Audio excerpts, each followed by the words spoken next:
So, I wanted to try today to get a few things off my chest. Things that I don't really tend to talk about. As some of you might know, in the UK this week, it's Mental Health Awareness Week, which is obviously a big deal for those people who suffer with any kind of mental issues, mental health issues, I should say. I want to just say that this is going to be, there's going to be no cuts, there's going to be no music, it's just going to be me talking about some of my experiences and about the experience that I'm currently going through. And it seems like quite an apt topic for the time because, like I said, with this week, like I've seen lots of other people sharing their stories and it's kind of given me the confidence to try and share mine.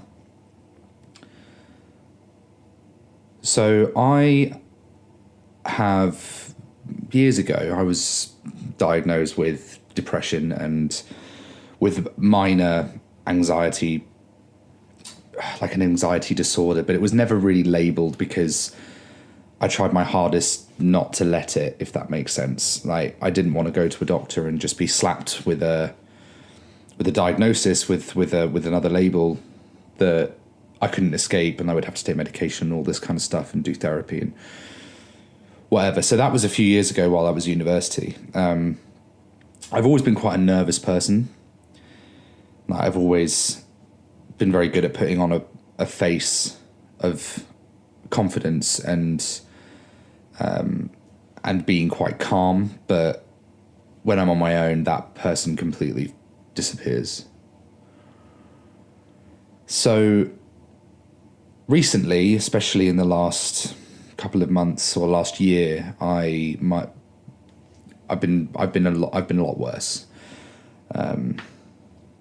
Specifically panic attacks and suicidal thoughts and all those kinds of things. And it's always been in the back of my mind, but it was never something that I wanted to act on, in the sense that, yes, while I might be feeling suicidal, I would never do it because I've had a lot of conversations with other people who are feeling suicidal, and my initial reaction to someone who says that they feel this way is that suicide is a very selfish thing, because obviously it's not about you when you die, it's about the people you leave behind. But that's taken quite a shift recently, because there hasn't been one specific thing. I think it's just grown into something, into this monster. So I started taking antidepressants a few months ago, and for a while they were helping. They made things a lot worse. In the first instance, I was feeling much more anxious and much more just afraid. But then they did even out, and then things were okay for a little while. And then I started to feel really not very good. And then I had some bad news last week, in which I lost my job, which is something that still is quite difficult, but that's by the by, it's happened. And I remember after it happened, I was on the bus on the way home, and there was this very real sense of calm that kind of washed over me. And it wasn't calm because I was like, okay, you can deal with this, you can move on. It was,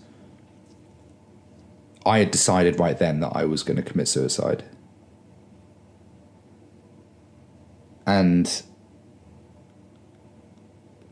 sure enough, that evening I got home and I was sitting there and I was thinking, this is going to happen. And it wasn't, this might sound bizarre, but it wasn't an emotional decision. It was very much in my mind anyway, it was a logical decision. It was, okay, you can You can do this because this is your only option now. This is the only way that you'll find some relief and you'll finally be, quote unquote, at peace.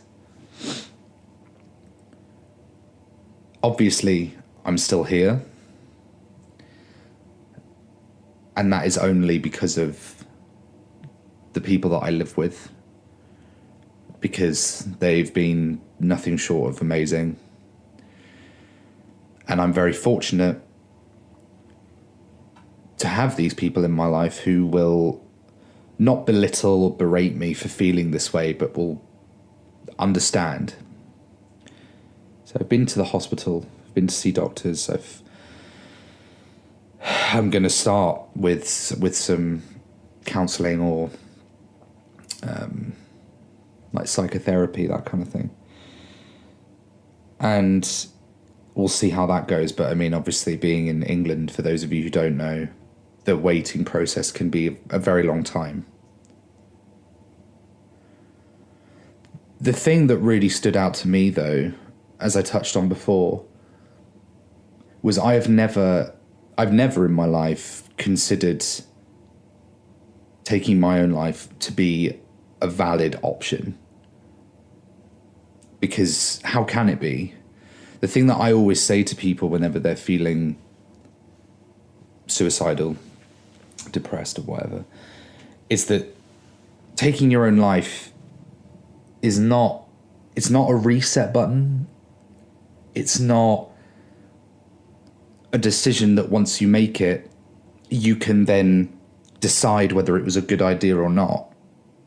When you die, that's it. It's quite literally game over. And that thought to me was something I really thought on over this weekend. Because even though in my mind I'd made this decision, I hadn't quite understood the ramifications of what that actually meant, if that makes any sense. You can't commit suicide and then come back from it. And I know that's a stupid and obvious thing to say, but you would think to yourself, if I die, will this person miss me? Will this person care? Or what will be the reaction? Well, you won't know, because you won't be here anymore.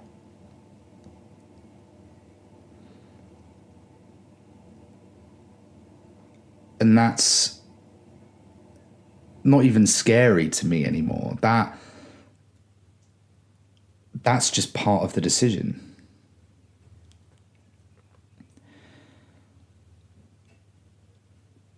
I really didn't know what to do with myself. And like I said, I was in a very fortunate position where I live with people who care about me, who didn't want me to hurt myself. And I've never self-harmed, I've never done anything like that, but what I have done, and what I have done since then, is I start taking various substances, which, just as cliche as it sounds, does numb the feeling, the pain, at least for temporarily. And that's sometimes enough. I said to myself at the start of 2018 that I wouldn't drink for a while. I would have no alcohol, because alcohol for me is just not that enjoyable. But for the last week, I've been drinking or being drunk every day, and smoking whatever and taking whatever else. That doesn't matter. But the point is that I wouldn't even say I went off the rails. I'd say that was part of the process. That was part of the, I would say maybe grief. Like I said, lost my job, and I needed some kind of escape. But obviously, the problem with any kind of substance is that, yes, it takes you up, but it also brings you back down. And that's why I was trying to sustain that high for as long as I possibly can, because I know that when I come down, it's going to hit me like a ton of bricks. And I didn't want to face that. But that's by the by. It's more...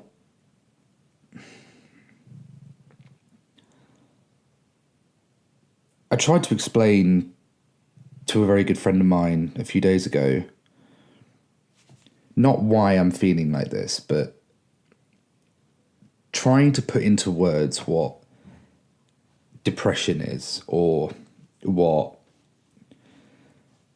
a suicidal tendency is quite tough, because for me it was very much the feeling of finality. It was that feeling that no matter what I did, I would never be happy. And we all do it. We all compare ourselves to people we know, to people who have gotten married or have had children or have got an amazing job, or who post on social media just how happy they are all the time. And we compare ourselves. It's a natural part of life. We all do. But trying to explain to someone that you're feeling this way when they don't have it themselves is challenging, because you're trying, or at least I'm trying, not to sound selfish, not to sound conceited or arrogant, that saying things like you don't understand because you're not there. I don't know if this is making any sense, but trying to explain it to someone is very hard, is what I'm trying to say. And she said that she made the obvious comparison to me and to between me and people around the world. So the starving children in Africa comes up, and the impoverished around the world in various countries and all that kind of thing, of being like, you don't know what you have. Like, you don't realize how lucky, how blessed you are. And obviously that's true. Like, obviously I live in a Western country. I live in a nice house. I have friends, I have food on the table, I have all these things, but that's not an excuse for not feeling depressed. I mean, if you were to use that argument, why did Robin Williams take his own life? Why have countless millionaires, billionaires committed suicide? Why have former athletes become drug addicted, alcohol addicted and broke in their later years? It's because they're not happy with something. They feel like something's missing. They feel like something isn't right. And that can be said, like the same can be said for anyone. It doesn't matter if you're rich or you're poor. You can be happy or you can be sad, and there's nothing wrong with that.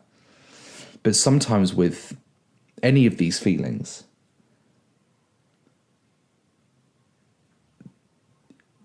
the worst thing that can happen is saying to someone, I feel a certain type of way, I feel anxious or I feel scared or what have you. And them to say, you have no reason to feel like this. And all that does is it leaves you in a situation where you suddenly think, fuck, why do I feel like this? Am I worthless in feeling like this? Does that mean I'm broken? Does that mean there's something fundamentally wrong with me that I cannot change?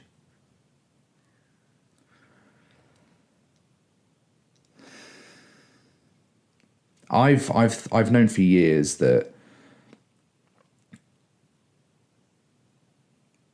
I don't even know. I mean, this demon, this, I don't mean that in a religious sense because that's irrelevant, but this literal demon inside my head that tells me that I'm no good, that tells me that I'm not worth anything, or that the old cliche of if you don't try, then you can't fail kind of thing, that's been there for a long time. And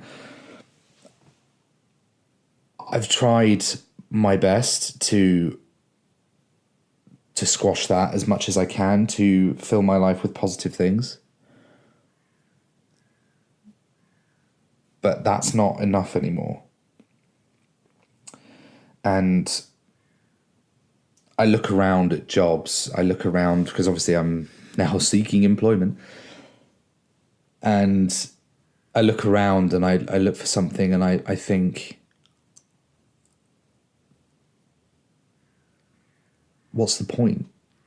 And that's such a defeatist, stupid opinion, because I mean, I've just been told by everyone, and it's not wrong to suggest it, but I've been told by a lot of people, just find any job, just find anything that pays the bills, that keeps you active, that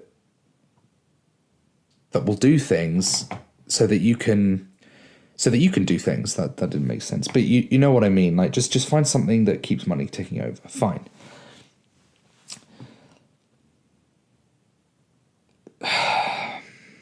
I don't know how to do that.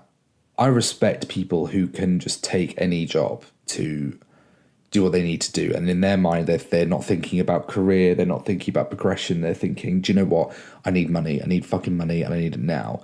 So I'm going to get any old thing that's going to sort me out. With how I'm processing all of this current spell of darkness, or whatever you want to call it,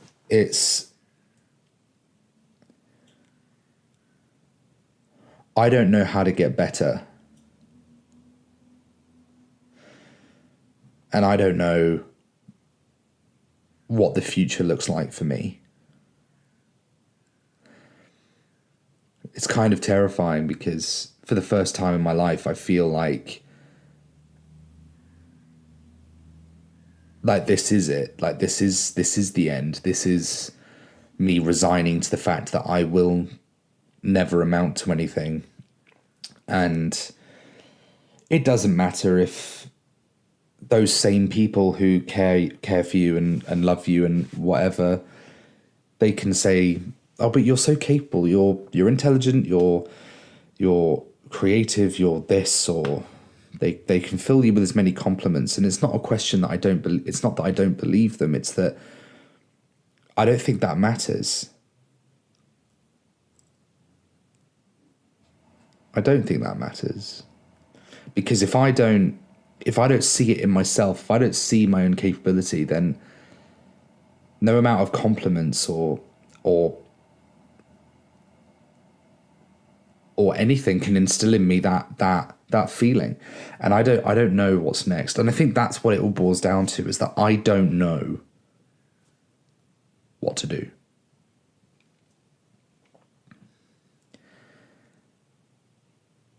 And when I get like this, when I feel down, I don't cry, I don't kick and scream, I don't really do anything. I will sit there and I will talk about how I'm feeling. And I could say in the same breath that I want to commit suicide, and I could also say, would you like a cup of tea? Like, I don't, this to me, and this is what's different this time, this is what I said earlier, is that this time, this feels like a very matter-of-fact, pragmatic decision. And that's pretty terrifying. that I'm so at ease with the idea of it that it could potentially happen, and that I wouldn't call an ambulance. I wouldn't tell anyone. I would sit in my room and I would take a bunch of various medications, and I would take a bunch of substances and just see what happens.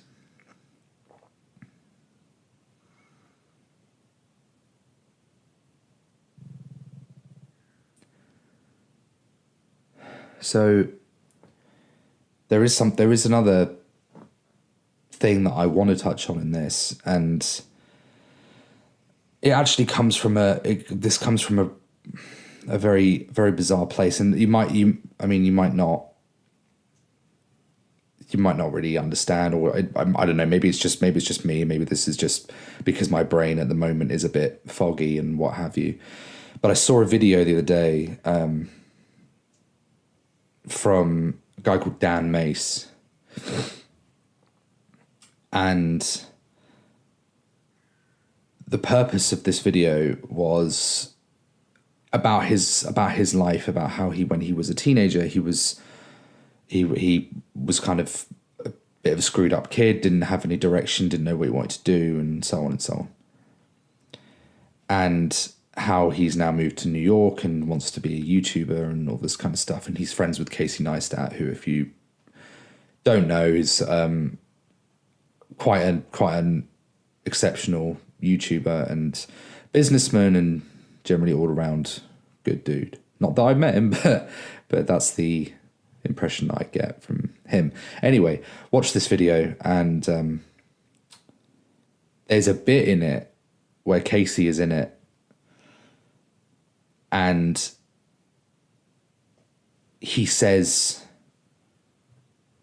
words to the effect of, when Dan is talking about, not excuses, but he's talking about reasons why he was the way he was, and all that kind of thing. And Casey says things like cry me a river, or some words to that effect. It's something like that. And it's,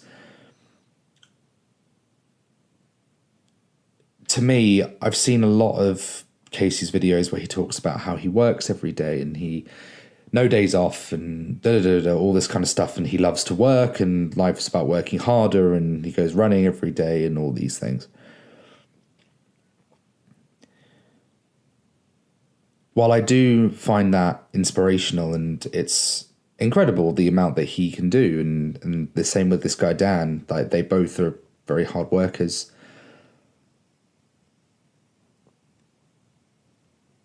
But when they talk about excuses, and they talk about, don't just say that you're going to do something, just do it, just all these things, that's when I stop feeling inspired, and that's when I start feeling ashamed of myself. Because I feel like I've always made excuses for myself.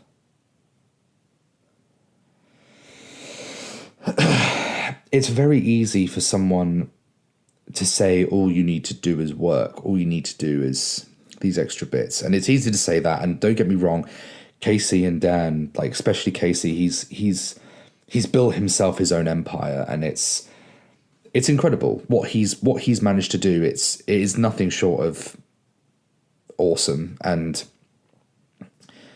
I'd love to meet him one day and have a conversation about it, because it's just, it's a proper rags to riches story. But anyhow, that's by the by. It's more that there's a fine line between inspiring and belittling, in my eyes anyway. And for someone who finds it hard to see the future,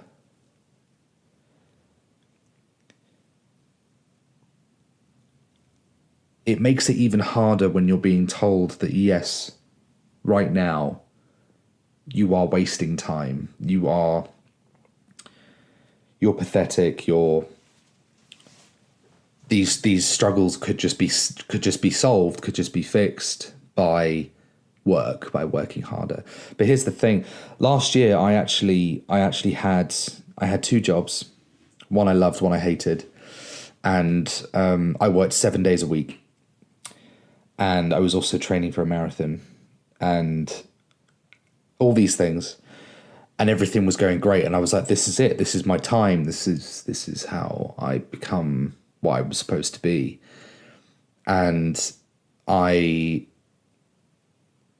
ran myself into the ground.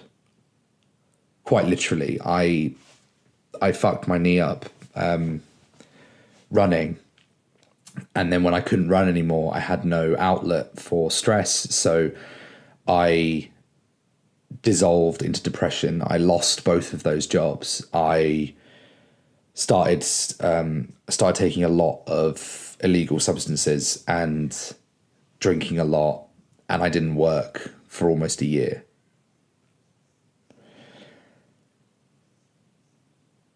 And I feel like I felt at that time, this is unfair, this is this, but I did it to myself because I believed that anyone can work that much and survive and be happy and be content with what they're doing and strive to work harder. But I couldn't. I physically couldn't. I couldn't do it. I couldn't work that much. And there will be people who, I don't know, maybe no one will listen to this. Maybe it's just me talking, but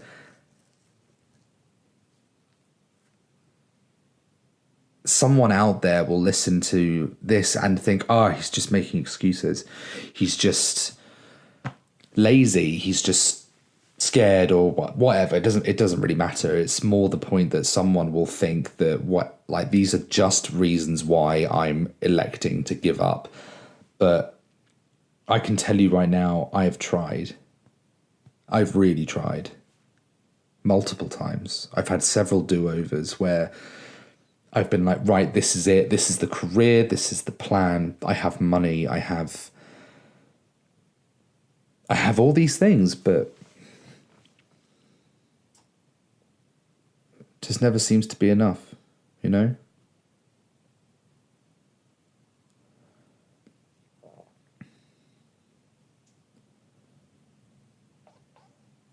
I just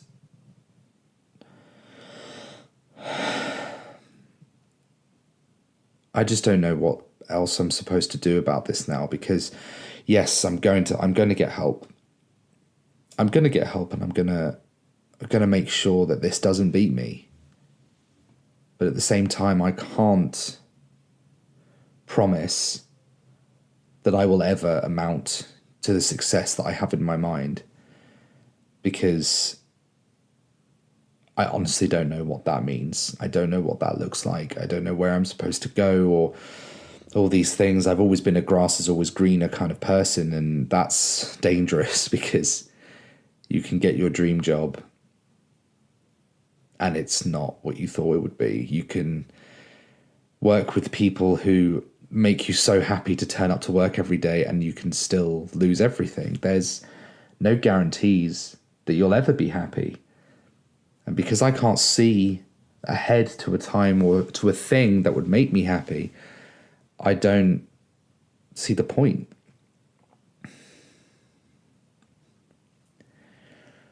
And that's something that I need to work on. But those are just a few. I mean, that's just something I wanted to get off my chest. And like I said, this week it's Mental Health Awareness Week, and who knows, maybe this will actually be the first step that I take towards some kind of happiness, but I don't know. I guess we'll see. But if there is anyone listening to this, then thank you for sticking with me for half an hour. Blimey. And I don't think there will be another video. I just thought this might be a useful tool for me. So Yeah, I'll see you.